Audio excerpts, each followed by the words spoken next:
Hello students, in this video let us go ahead with the new topic that is all about magnetic fields due to electric current. Students, हम ये जो chapter पढ़ रहे हैं उस chapter का नाम ज़रा याद करो. चैप्टर का नाम क्या है? Moving charges in magnetism. हमने चार्जेस के बारे में बहुत पढ़ा था चैप्टर नंबर 1 में. हमने इलेक्ट्रोस्टैटिक्स में कूलम्स लॉ वगैरह पढ़ा था. एक बार आपको याद करवा दूँ कूलम्स लॉ क्या है, थोड़ा सा याद होगा तो अच्छा होगा. Coulomb's law, it discusses about force, electrical force. Let me write E.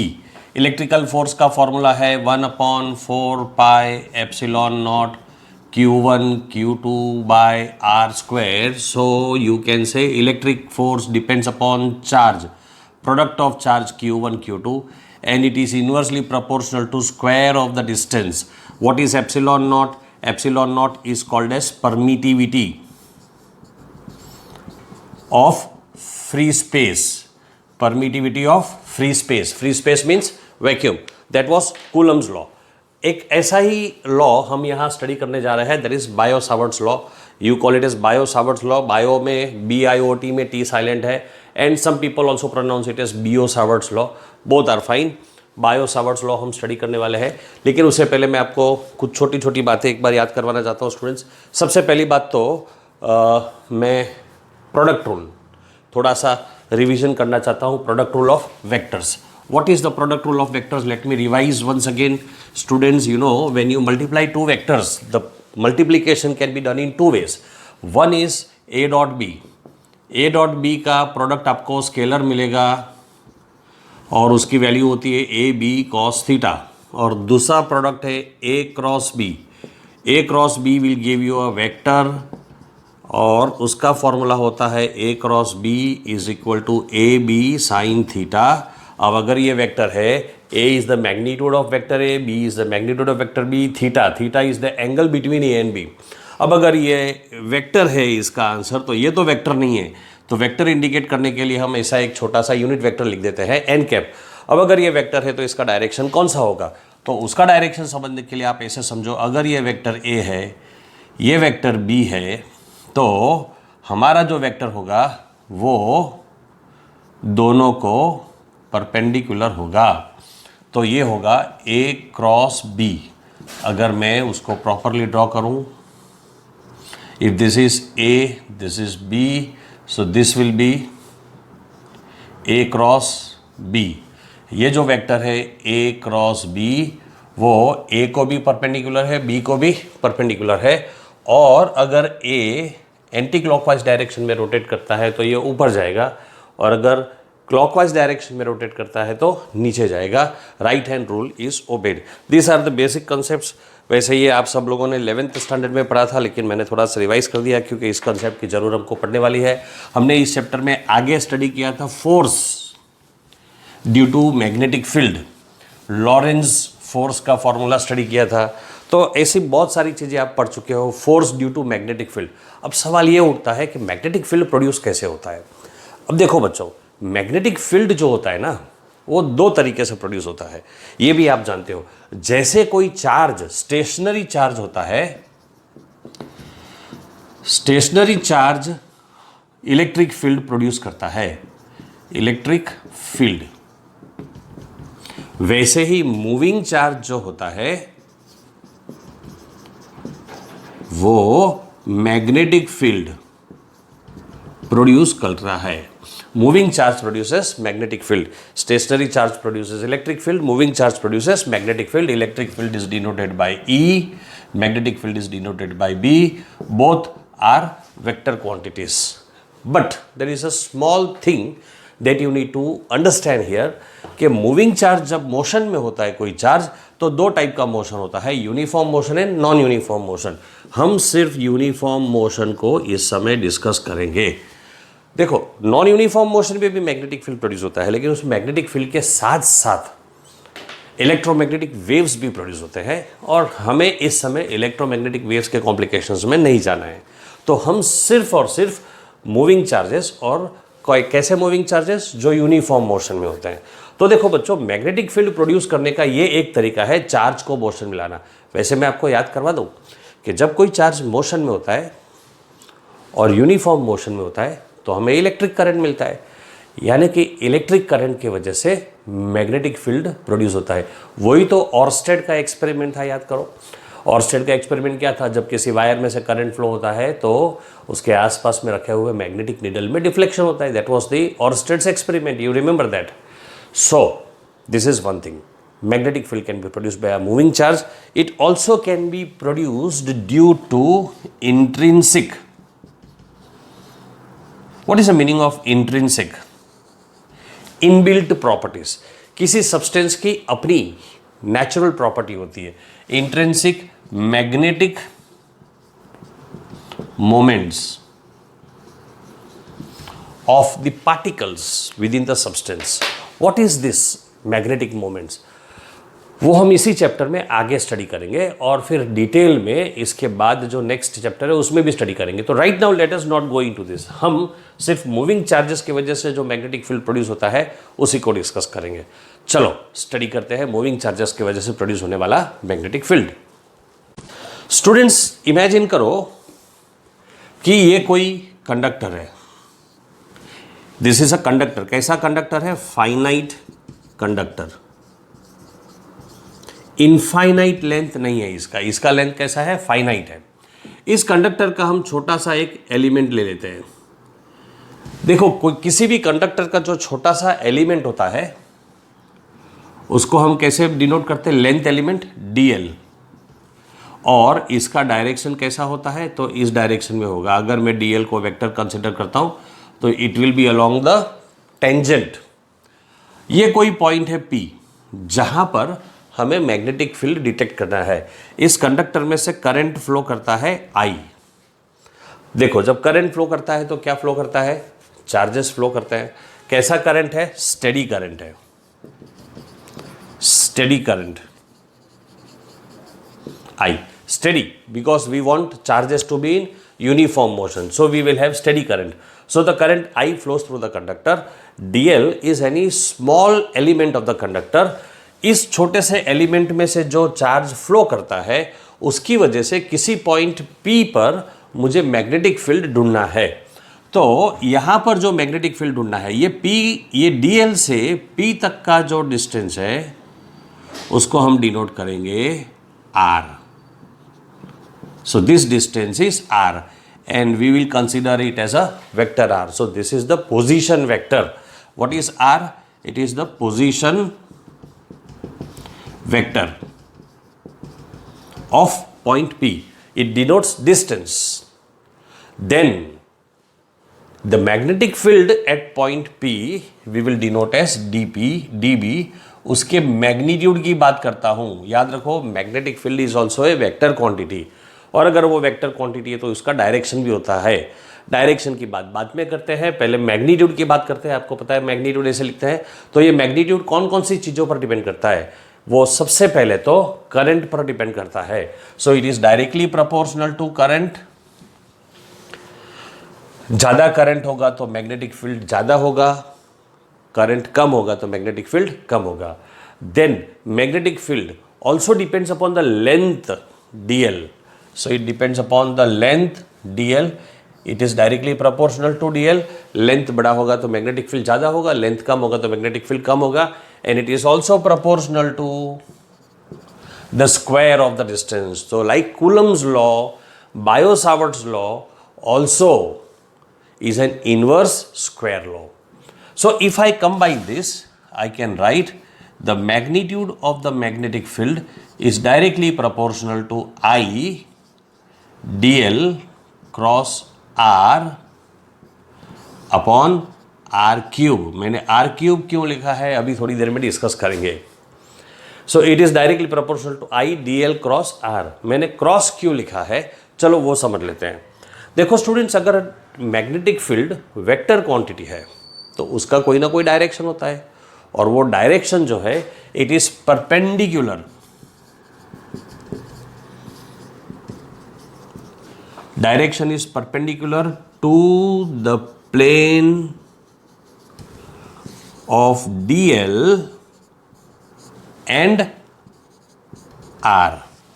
एक तो ये dl और ये r। और अगर मैं डायरेक्शन परपेंडिकुलर की बात करता हूं तो मुझे इन दोनों के बीच में एक एंगल भी चाहिए, so suppose this angle is theta.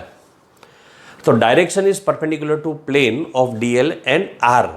और याद करो अभी हमने क्रॉस प्रोडक्ट में स्टडी किया था कि क्रॉस प्रोडक्ट जो होता है उसका रिजल्टेंट जो होता है वो दोनों वेक्टर्स के प्लेन को परपेंडिकुलर होता है।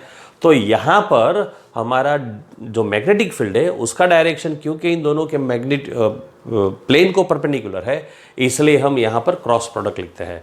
सो this statement, this formula which I have written gives the Biot-Savart's law. Biot-Savart's law says that the magnetic field at any point P due to the current carrying element, सुनो statement को ध्यान से, मैं repeat करता हूँ। Biot-Savart's law states that the magnetic field at any point P due to the current carrying element dl depends upon the current flowing through the conductor. It depends upon the length of the current element, we call this as current element, and it is inversely proportional to the square of the distance from the point P to the current element। जिस point पर हमें electric field ढूंढना है वहाँ से जो distance है उस डिस्टेंस को inversely proportional to its square, and its direction is perpendicular to the plane of dl and r. I am repeating Biot-Savart's law. Biot-Savart's law states that the magnetic field at a point is directly proportional to the current, it is directly proportional to the length of the current element, and it is inversely proportional to the square of the distance from the point to the current element, and its direction is perpendicular to the plane of the current element and the position vector. That whole statement which I said is called as Biot-Savart's law.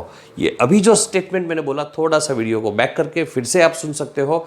अगर Biot-Savart's law state करने को आता है तो मैंने जैसे बोला था वैसे ही आपको लिखना चाहिए।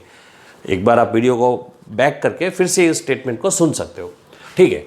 अब देखो, अगर इसको मैं आगे एक्सप्लेन करता हूँ, अगर मुझे ये प्रोपोर्शनलिटी साइन निकालनी है तो क्या करना पड़ेगा? इट्स वेरी ऑब्वियस, मुझे किसी न किसी कांस्टेंट से मल्टीप्लाई करना पड़ेगा थ्रू आउट। अब मैं मैग्नीट्यूड लिखता हूँ, ये इस बात का ध्यान रखना आप। तो इक्वल टू अगर मैं लिख दूँ तो मुझे किसी प्रोपोर्शनलिटी कांस्टेंट से मल्टीप्लाई करना पड़ेगा।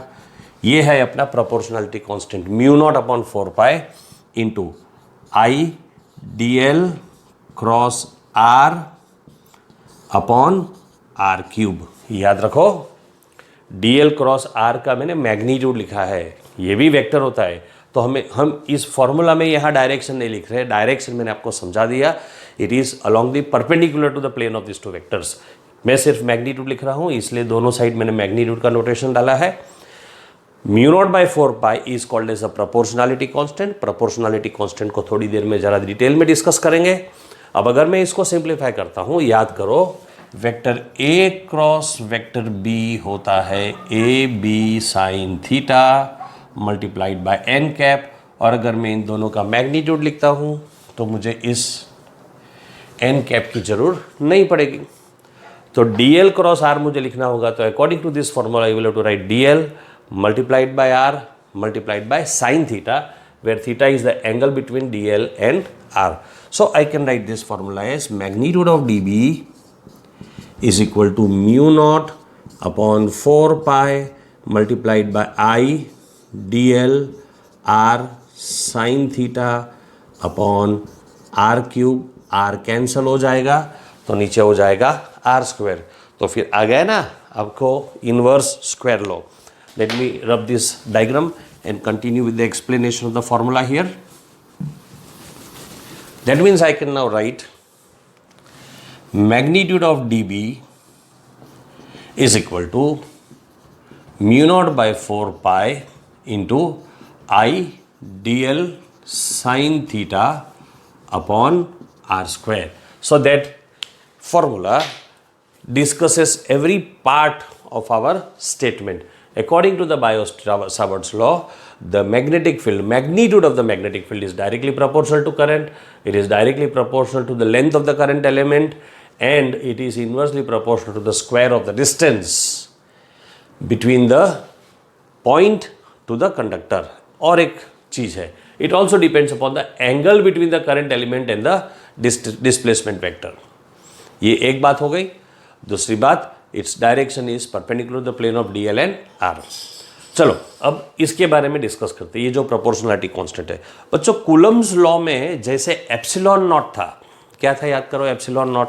एप्सिलॉन नॉट वॉज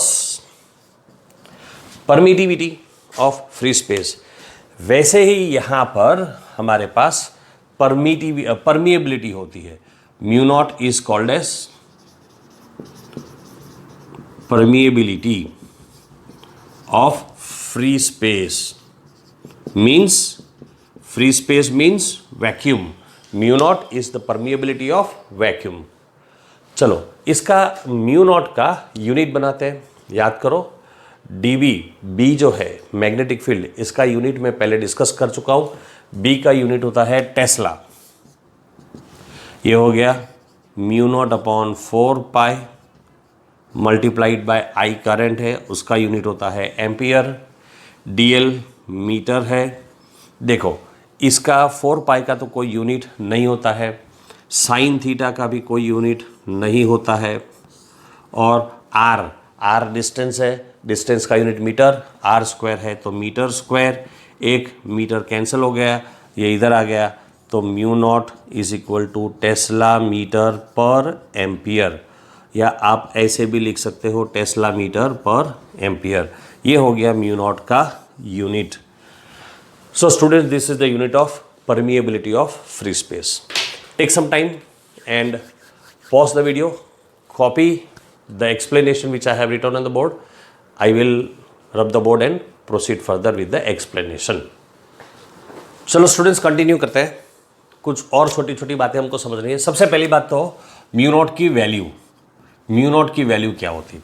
स्टूडेंट्स याद रखो एप्सिलॉन नॉट की भी कुछ वैल्यू थी। आपको बता दूं एप्सिलॉन नॉट की वैल्यू थी 8.854 into 10⁻⁻12 units. This was the value of epsilon not. वैसे ही इसका भी म्यू नॉट का भी कोई यूनिट होता है। ये वैल्यू कैसे आई थी याद करो, तो मैं आपको बता दूं 1/4 पाई एप्सिलॉन नॉट की वैल्यू हम अक्सर 9 इंटू 10⁻9 लेते थे, इफ़ यू रिमेंबर दैट। तो इसी को अगर हम सिंप्लीफाई करते हैं तो हमें एप्सिलॉन नॉट की ये वैल्यू मिलती है। In the same way students, mu naught upon 4 pi also has the value 10⁻⁻7। So I can have, ये उसकी वैल्यू है, म्यू नॉट अपॉन 4 पाई की वैल्यू है।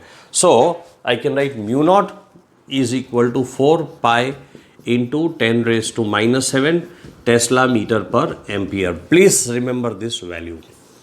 The value of mu naught is 4 pi into 10⁻⁻7 tesla metre पर ampere. Students एक बहुत interesting relation यहाँ पर हम डेवलप कर सकते हैं। देखो आपको पता है 1/4 pi epsilon naught is equal to 9 into 10⁻9, यानी कि मैं एक बहुत इंटरेस्टिंग रिलेशन एप्सिलॉन नॉट और म्यू नॉट के बीच में डेवलप करने जा रहा हूँ। आपने इलेक्ट्रोस्टैटिक्स में पढ़ा है कि 1/4 पाई एप्सिलॉन नॉट की वैल्यू आप अप्रॉक्सीमेटली 9 इंटू 10⁻9 लिखते हैं। अगर मैं एप्सिलॉन नॉट को राइट में ले लूँ और ये पूरी वैल्यू को नीचे डिनोमिनेटर में ले लूँ तो हमें मिलेगा epsilon naught is equal to 1/4 pi into 9 into 10⁻9। ये एप्सिलॉन नॉट की वैल्यू है। और म्यू नॉट की वैल्यू क्या है? The value of mu naught is 4 pi into 10⁻⁻7. So students, if I multiply mu naught multiplied by epsilon naught multiplied by mu naught, what do I get? Epsilon naught की value है 1/4 पाई into 9 into 10⁻9 multiplied by, what is the value of mu naught? 4 pi into 10⁻⁻7. Then I can write epsilon naught mu naught is, ये 4 pi cancel हो जाएगा, 1/9 into 10⁻9 into ये 10⁻⁻7 आ जाएगा तो नीचे plus 10⁻7 हो जाएगा। ये हो जाता है 1/9 into 10⁻16। This I can write epsilon naught mu not is equal to 1/3 into 10⁻8 the whole square. ये 3 9 का स्क्वायर है, 10⁸ का स्क्वायर 10�16 हो जाएगा। अब आपको याद करवा दूं मैं, 3 × 10⁸ जो होता है वो तो लाइट की वेलोसिटी होती है। So you have epsilon naught into mu not is equal to, ये लाइट की वेलोसिटी है और उसका स्क्वायर, तो epsilon naught mu naught is 1/c². This is a very, very important relationship. You see, there is a relationship between the velocity of light, permittivity of medium, and permeability of medium. Permittivity of medium is related with electric field. Permeability is related with magnetic field.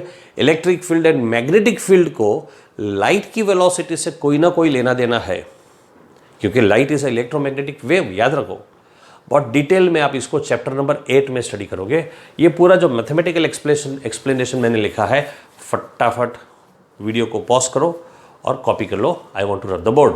चलो बच्चों, तो आगे बढ़ते हैं। बच्चों, मैंने आपको बताया था कि जैसे इलेक्ट्रोस्टैटिक्स में कूलम्स लॉ होता है, वैसे मैग्नेटोस्टैटिक्स, ये जो टॉपिक हम पढ़ रहे हैं इसको मैग्नेटोस्टैटिक्स भी कहते हैं। तो जैसे इलेक्ट्रोस्टैटिक्स में कूलम्स लॉ होता है, वैसे मैग्नेटोस्टैटिक्स में बायो-सावर्ट्स लॉ होता है। तो कूलम्स लॉ और बायो-सावर्ट्स लॉ में कुछ ना कुछ तो सिमिलैरिटीज़ है, और ये कुछ सिमिलैरिटीज़ मैंने बोर्ड पर लिखी है। सबसे पहले सिमिलैरिटी क्या है कि दोनों लॉन्ग रेंज फोर्सेस है, यानी लार्ज डिस्टेंस पर दोनों एक्ट करते हैं। लार्ज डिस्टेंस यानी 2 किलोमीटर 5 किलोमीटर जरूरी नहीं है, इतना डिस्टेंस भी लॉन्ग रेंज होता है as compare to nuclear force. So both are long range forces. दूसरा, both are inversely proportional to r², यानी दोनों इनवर्स स्क्वायर लॉ को फॉलो करते हैं। और तीसरी सिमिलैरिटी, दोनों वेक्टर्स है, और क्योंकि दोनों वेक्टर्स है इसलिए दोनों में सुपरपोजिशन प्रिंसिपल ऑफ सुपरपोजिशन दोनों में अप्लाई करता है। Both obey superposition principle. So this are the similarities. Both are long range forces, both follow inverse square law. They are inversely proportional to the square of the distance, and both, because they are vectors, they follow the principle of superposition. ये similarities है। अगर कुछ similarities है तो differences भी होंगे दोनों में। मैं बोर्ड रब करके डिफरेंसेस भी एक्सप्लेन कर देता हूँ, फटाफट आप इसको भी कॉपी कर सकते हो। टेक्स्ट बुक में ठीक से मतलब मिक्सअप करके दिया है, मैंने सिमिलैरिटीज़ को सेपरेट कर दिया है, डिफरेंसेस को सेपरेट कर दिया है, आपको समझने में और नोट्स बनाने में इजी पड़ेगा। इसलिए वीडियो को पॉज करके कॉपी करो, मुझे आगे बढ़ना है, अब मुझे डिफरेंसेस समझाने हैं। सो स्टूडेंट्स, चलो अभी कूलम्स लॉ और बायो-सावर्ट्स लॉ के डिफरेंसेस स्टडी करते हैं। सबसे पहला और इंटरेस्टिंग डिफरेंस है स्टूडेंट्स, यहाँ पर जो सोर्स है वो है आईडियल। डीएल को हमने वेक्टर बनाया है, तो इसको हम बोलते हैं current element. Ideal, actually DL जो है वो कंडक्टर का छोटा सा पार्ट होता है, कंडक्टर का एलिमेंट है, तो ये लेंथ को डिनोट करता है। लेकिन जब मैं आईडियल लिखता हूँ तो हम उसको करंट एलिमेंट भी बोलते हैं। तो कूलम्स लॉ में मैंने उल्टा लिख दिया है, ये एक्चुअली बायो-सावर्ट्स लॉ है। ये सारे पॉइंट्स बायो-सावर्ट्स लॉ के हैं, बायो-सावर्ट्स लॉ, और ये सारे पॉइंट्स है कूलम्स लॉ के।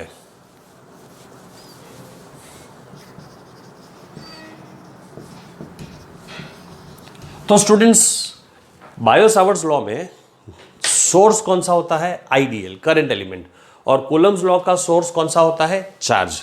हम ये सेंटेंस को ऐसे भी बोलते हैं दैट मैग्नेटिक फील्ड, जब भी मैं बी लिखता हूं, अगर आपको ऐसे कोई डिफरेंसेस का क्वेश्चन एग्जाम में आ जाता है जिसमें आपको bio-Savart's law and Coulomb's law के डिफरेंसेस लिखने हैं, तो मैग्नेटिक फील्ड पूरा वर्ड लिखना चाहिए एग्जाम में, आपको शॉर्ट में ऐसे बी नहीं लिखना चाहिए। लेकिन here to save time and space I will write as B. So magnetic field is linear in ideal, ऐसे हम कहते हैं। This is the way we write the sentence. तो बायो-सावर्ट्स लॉ में सोर्स कौन सा है? आइडियल, और हम ये कहते हैं कि magnetic field is linear in ideal. Coulomb's law में सोर्स कौन सा है? Charge Q. सो वी से electric field is linear in the charge Q. ठीक है, अभी ये आइडियल जो है हम इसको वेक्टर कंसीडर करते हैं। तो बायो-सावर्ट्स लॉ में मैग्नेटिक फील्ड का सोर्स एक वेक्टर क्वांटिटी है, लेकिन यहां पर इलेक्ट्रिक फील्ड का सोर्स स्केलर क्वांटिटी है। Charge is a scalar quantity, you know that. अगर ये वेक्टर है तो उसका कोई ना कोई डायरेक्शन होगा, तो इसका डायरेक्शन कैसा है? Perpendicular to the plane containing DL and R. देखो Biot Savart's law magnetic field के लिए है, कूलम्स लॉ इलेक्ट्रिक फील्ड के लिए है. मैग्नेटिक फील्ड, इलेक्ट्रिक फील्ड दोनों वेक्टर क्वांटिटीज है, तो दोनों का डायरेक्शन होता है. इसका direction perpendicular to plane containing DL and R, लेकिन ये परपेंडिकुलर नहीं है. It is along the line joining the point, field point and source. दूसरा मैग्नेटिक फील्ड वो जो है DL एंड R के एंगल पर डिपेंड करता है. याद करो मैंने फॉर्मूला लिखा था, magnetic field is equal to IDL upon sine theta upon R square into mu naught by 4 पाई. तो ये थीटा जो है DL एंड R के बीच का एंगल है. तो magnetic field depends upon the angle between DL and R, जबकि यहाँ पर कोई एंगल डिपेंडेंस नहीं होता है. सो students, this were the differences between bio Savart's law and Coulomb's law.